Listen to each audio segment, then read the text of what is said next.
समदेजण म्हणले का म्हाळसाताईंनी मला हात का आणलं ते जाणून घ्यायचा प्रयत्न कर.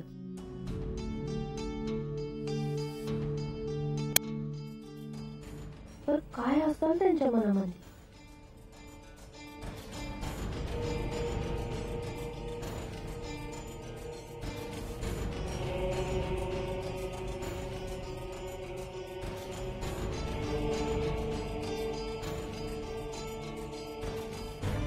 नारायण नारायण, माझ्या आराध्यांचे दर्शन व्हावे म्हणून मी इथे आलो खरा, परंतु माझे आराध्य इथे दिसतच नाही.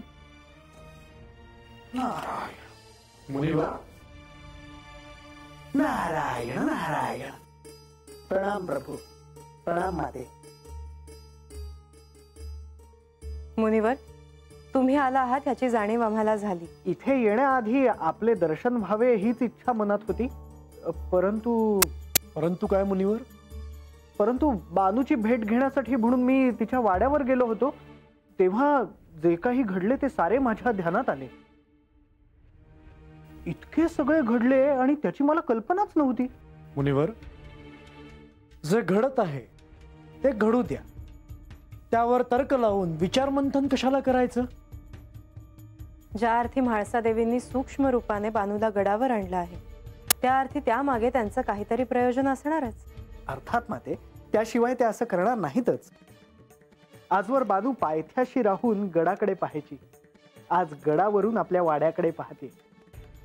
मुनिवर, जे घडत आहे ते सारं प्रतिकात्मक आहे. अखेर बाणाईचा प्रवास हा शिवलोकापर्यंतचा आहे. तिथे जाणं हे निश्चितच सोपं कार्य नाही. आणि ह्याची जाणीव बानूला व्हावी हेच म्हाळसा देवींचं प्रयोजन असेल. आणि मुनिवर, यात आपण हस्तक्षेप न केलेलाच बरा, नाही का? निश्चितच प्रभू. इतकं सारं घडलं आणि मला त्याची कल्पनाच नाही. परंतु या निमित्ताने का होईना बानूला जे काही साध्य करायचं होतं ते काही अंशी तरी तिला साध्य करता आलं आहे असं म्हणायला हवं. नाही, बाणाईला जे साध्य करायचं आहे त्यासाठी अजून अवधी आहे. कारण तिचं मन हे भौतिक सत्याच्या भोवती आहे. आणि जेव्हा ती हे सोडून पुढे जाईल तेव्हाच तिच्या हाती काहीतरी लागेल. तोवर आपण तिला सहाय्य करू नये. नाही प्रभू, आपल्या आज्ञेशिवाय मी असे काहीही करणार नाही. परंतु तरी एक प्रश्न माझ्या मनात आहेच प्रभू. कोणता? म्हणजे हे सारं आणखी किती काळ चालणार? बानू या साऱ्यातच तर अडकून राहणार नाही ना? मुनिवर, आता या साऱ्याची सांगता कशी होते यावर ते अवलंबून आहे. नारायण नारायण, नारायण नारायण. महाराज तुम्ही? शुभम भवती. अहो बरं झालं महाराज, मला तुमचं दर्शन झालं. अहो मला काही सुधरणाच झाला आहे बघा. आश्चर्य. या गडावर आपण कधीतरी यावं अशीच तुझ्या मनात इच्छा होती आणि आज ती पूर्ण झाली आहे.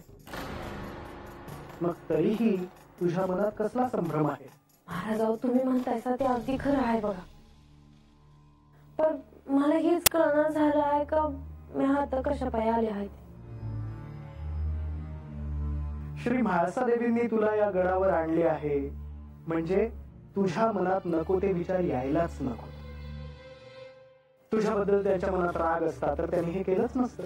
वय हे ठाव आहे जी मला. मी हात येऊन हातलं समजा बघते आहे, डोळ्यामध्ये साठवून ठेवते आहे, पण मी हात कोणाला दिसतच नाही. आणि हे एका अर्थी चांगलंच आहे, कारण ते तुझ्याच भल्यासाठी आहे. श्री म्हाळसा देवी तुला सूक्ष्म देहाने या गडावर घेऊन आले आहेत. वय पर ते म्हणजे नेमकं काय आहे हे कुठे ठाव आहे मला.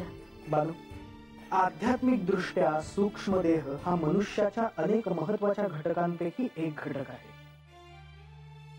योग मायेने तुला सूक्ष्म देहाची प्रचिती झाली आहे.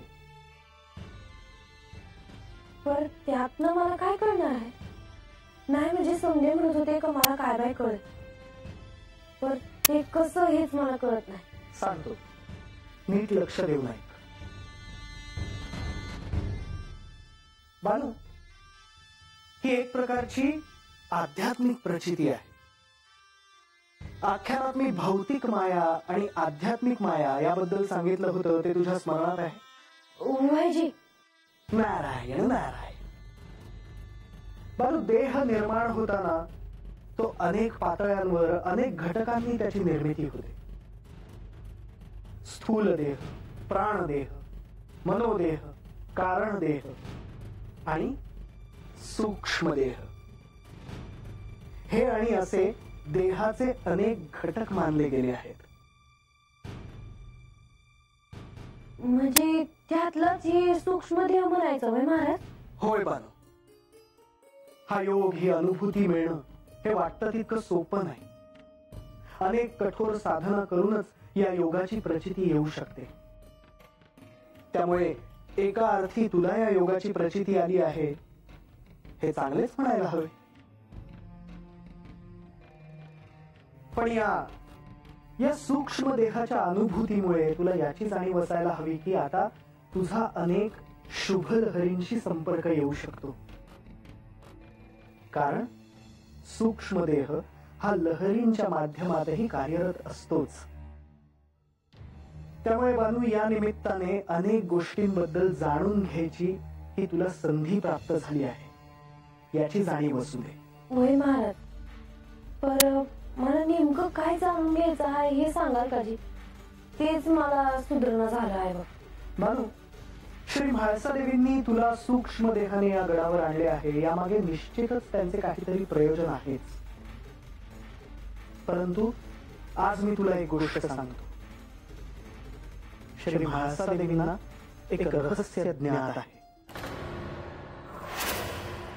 काय सांगताय महाराज? होय बानू, परंतु हे रहस्य काय आहे, कशाशी निगडित आहे, हे मात्र मी सांगू शकत नाही. त्यामुळे या निमित्ताने श्री म्हाळसादेवींच्या सान्निध्यात राहून ते रहस्य काय आहे हे जाणून घ्यायचा तू प्रयत्न कर. ते तुझ्या भल्यासाठी आहे. वयजी, तुझ्या पुढच्या वाटचालीसाठी हे समजून घेणे अत्यंत आवश्यक आहे. पर असं काय ठावायचं त्यासनी? बानू, मी तुला पुन्हा एकदा सांगतो, ते काय आहे हे मी तुला सांगू शकत नाही. त्यात हस्तक्षेप करणं हे उचित नव्हे आणि तूही त्याचा विचार करू नकोस. त्यापेक्षा मी सांगितलं त्याचा विचार तू कर. श्री म्हाळसादेवींच्या सान्निध्यात राहून शुभ लहरींच्या संपर्कात येऊन ते रहस्य काय आहे हे जाणून घ्यायचा तू प्रयत्न कर. वयजी, येतो मी. शुभम भवतु. नारायण नारायण.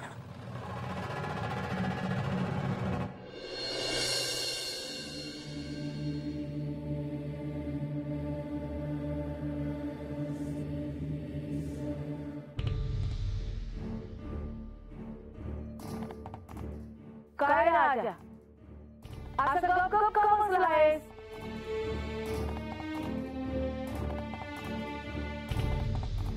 काहीतरी झालंय बरं का. या आजा असा ती बानू तशी बघितलं का? समजी जरा बाहेर बसल्या ती आणि ती बानू बसली आत.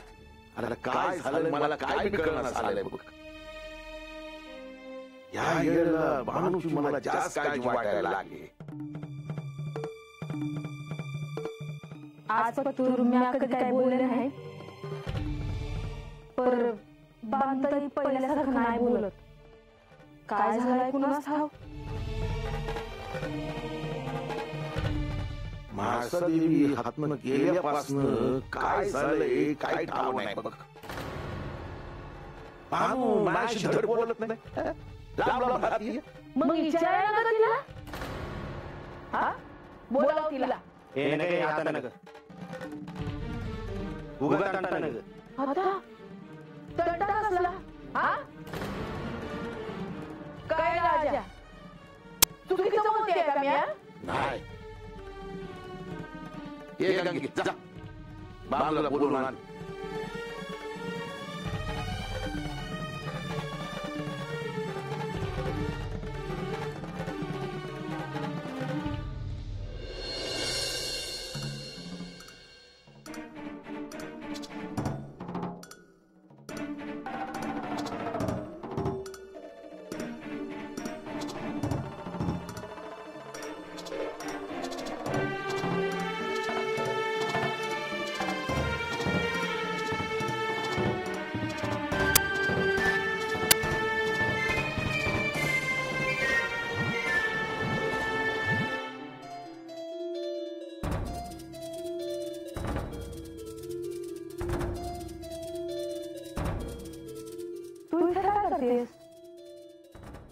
हे मी हात येण्या अगोदर तुम्हाला विचारायला होतं बघ. पर तुम्हीच म्हणला असता का राजवाडा बघ आणि म्हणून मी आता आले. बाळू, तुझ्या मनात नेमकं हेच आहे ना की अजून कोणता विचार आहे? नाही जी, मला तुमचा कक्ष बघायचा होता. बघितलास कक्ष? होय जी, लय सुंदर आहे बघा. तुम्हाला मी एक सांगू का? काय सांगणार? हात आल्यावर मला एक जाणवलं बघ का तेव्हा हात वेगळं वाटत नाही. म्हणजे राजसभेत जेव्हा समजेस त्यांचं दर्शन होतं तेव्हा बरं वाटतंच. पण हात देवांच्या असण्यानं वेगळी शक्ती जाणवते बघ. स्वाभाविक आहे, त्यांचा आशीर्वाद आहे. पण बाळू, मला असं वाटतं की तुझ्या मनात काहीतरी निराळं आहे. नाही नाही जी. असो, मला आज तुला हे सांगायचं आहे की तुला किंवा मला सत्य कळण्यासाठी आख्यानाला प्रारंभ झाला. पण त्याबद्दल तू काही विचार करते आहेस असं दिसत नाही.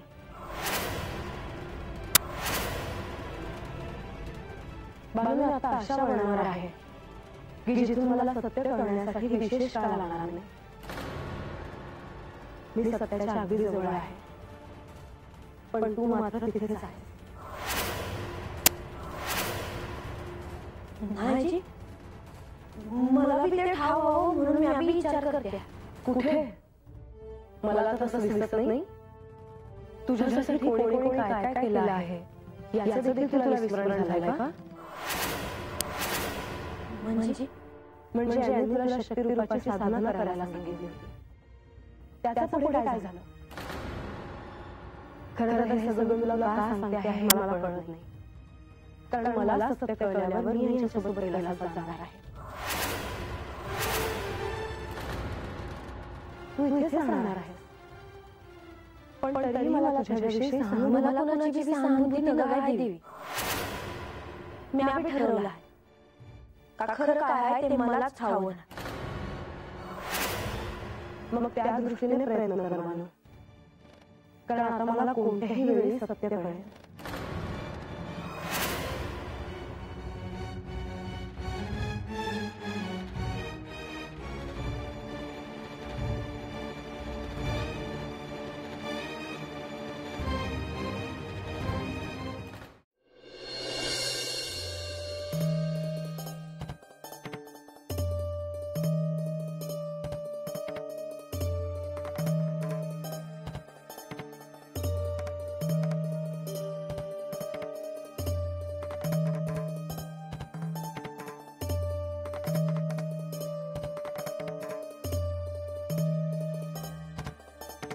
बानू, काय झालं आहे? काय नाही. अगं बानू, घडाघडा बोल. काय मनात आहे ते सांगावं. अगं काय झालंय तरी काय तुला? कुणाला संग काय बोलणं, कुणाला काय सांगणं, आणि आता तर माझ्यापाशी सांगावं बी लागत नाही गाडव. बानू, माझ्यापासून काय लपवू नका. देवी तुला काय म्हणल्या का? नाही. देवी आणि तू आतमध्ये काय बोलत होता? मी ह्यासाठी विचारतोय की तेव्हापासून तू बोलणं झाली आहेस.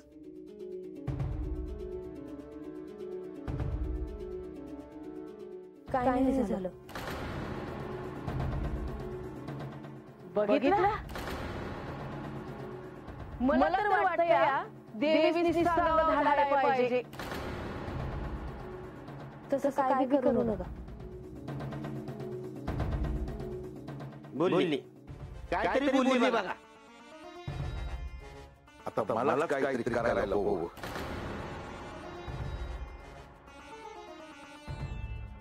तू काय करणार आहेस? देवासनी भेटावं म्हणतो.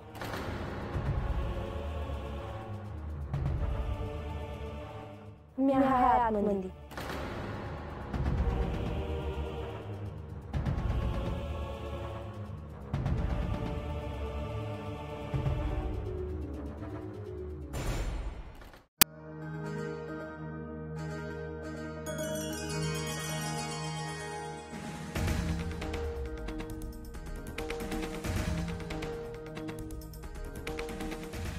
माधवा, लक्ष्मी देवी, बरं झालं आपण आला ते.